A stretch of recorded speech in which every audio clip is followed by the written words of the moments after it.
Assalamualaikum dan selamat sejahtera murid-murid. Jadi di bawah tajuk wang pada hari ini kita akan belajar tentang celik wang, di mana kita akan mengenal keperluan dan kehendak dan juga mengenal simpanan dan pelaburan. Baik, sebagai pengenalan, mari kita lihat apa itu keperluan. Jadi keperluan merupakan kepentingan asas oleh setiap manusia. Keperluan ialah sesuatu yang diperlukan untuk manusia terus hidup. Jadi kalau kita lihat di sini ada 3 keperluan manusia, iaitu makanan, pakaian dan tempat tinggal. Apa yang berlaku jika keperluan tidak dipenuhi? Bayangkan kehidupan kita tanpa makanan. Jadi boleh ke manusia terus hidup tanpa makanan? Tidak boleh kan? Begitu juga pakaian. Kita tahu pakaian digunakan untuk melindungi tubuh badan kita kan? Dan juga tempat tinggal. Kita berlindung daripada keadaan cuaca yang tidak elok dan juga haiwan ataupun binatang buas. Jadi keperluan ini memang penting untuk manusia ataupun untuk kita teruskan kehidupan. Sekarang kita lihat pula apa itu kehendak. Kehendak ialah sesuatu yang ingin dimiliki untuk hidup yang lebih selesa dan sempurna. Berbeza dengan keperluan. Kalau keperluan tadi penting untuk manusia teruskan kehidupan, kehendak ini lebih kepada keinginan. Keinginan kita nak alat permainan, kita nak makan aiskrim, kita nak makan coklat, kita nak jam tangan, kita nak telefon. Itu kehendak. Jadi kalau kehendak ni kalau kita tak dapat pun tak apa, kita masih boleh terus hidup. Tapi kehendak ni kita perlu sesuai lah dengan taraf kehidupan kita. Jangan sampai membebankan. Kita masuk kepada yang seterusnya, iaitu menyimpan dan melabur wang. Kita lihat perbualan di antara seorang anak bersama ibu bapanya. Ibu, kita perlu menyimpan wang. Ibu berkata, ya, wang itu berguna untuk kamu melanjutkan pelajaran. Ayah pula berkata, hidup kita akan lebih selesa pada masa hadapan. Jadi, apakah kepentingan menyimpan wang ni sebenarnya dan bagaimana kamu menggunakan wang simpanan yang telah disimpan? Sebelum kita lihat kepada kebaikan menyimpan dan melabur wang, mari kita lihat di mana kita boleh simpan wang kita.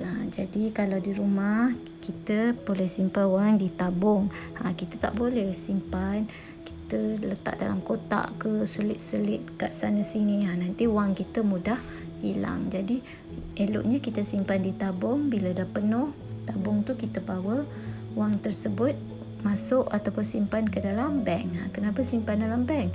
Kerana bila kita simpan dalam bank, wang kita jadi lebih selamat dan juga wang kita akan bertambah. Kerana bank akan berikan keuntungan. Jadi mari kita lihat pula kebaikan kita menyimpan dan melabur wang. Jadi tadi kita dengar perbualan ibu dan anak tadi kan, untuk kehidupan masa akan datang yang lebih selesa. Kita juga boleh untuk persediaan ataupun simpanan kita nanti untuk kita sambung belajar bila dah besar.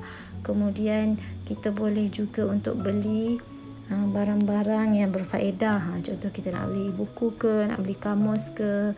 Kemudian juga kita boleh gunakan sebagai tabung kecemasan. Maksudnya akan datang kalau kita ada kesusahan atau kecemasan, kita boleh gunakan wang simpanan tersebut. Sekarang mari kita lihat kepada yang seterusnya, iaitu memberi sumbangan dan derma. Kita tengok apa yang murid itu lakukan. Murid itu memberi derma kepada mangsa banjir. Mereka boleh beli barang keperluan. Itu dalam bentuk wang, dan juga ada yang beri bungkusan, ada pakaian. Ambillah pakaian ni, terima kasih.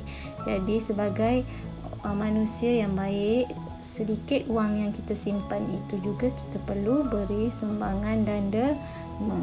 Kebaikan untuk kita menderma ni, nanti kita akan bertambah rezeki dan mendapat keberkatan, di samping melahirkan rasa bersyukur kepada kita sebab Tuhan dah bagi kita sedikit rezeki lebih. Kita boleh kongsikan bersama insan lain yang memerlukan.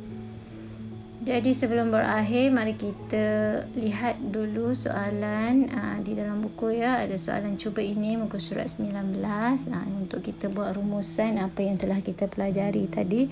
Jadi kalau soalan nombor 1 tu dia tanya berikan 3 keperluan dan 3 kehendak dalam kehidupan. Keperluan, ingat kembali sesuatu yang kita perlu untuk meneruskan kehidupan. Ada 3 tadi kan. Makanan, pakaian dan juga tempat tinggal. Okey, 3 kehendak. 3 kehendak dalam kehidupan kita kan. Kadang-kadang kita nak makan gula-gula, kadang-kadang kita nak alat permainan, kadang-kadang kita nak alat-alat elektronik yang canggih seperti jam, telefon. Itu ialah kehendak. Okey, yang kedua, nyatakan 2 kebaikan menyimpan wang. Jadi kita tahu tadi kebaikan menyimpan wang yang pertama untuk kehidupan masa akan datang yang lebih selesa. Yang kedua, untuk mudahkan kita nanti nak sambung belajar kan, untuk tabung pendidikan kita. Yang ketiga, sekiranya kita ada kecemasan kan, boleh dijadikan sebagai tabung kecemasan. Okey, yang ketiga soalan dia, senaraikan barang yang boleh kamu dermakan. Seperti gambar-gambar di bawah, kita boleh dermakan dalam bentuk wang. Kita juga boleh derma kepada yang memerlukan dalam bentuk pakaian dan juga makanan.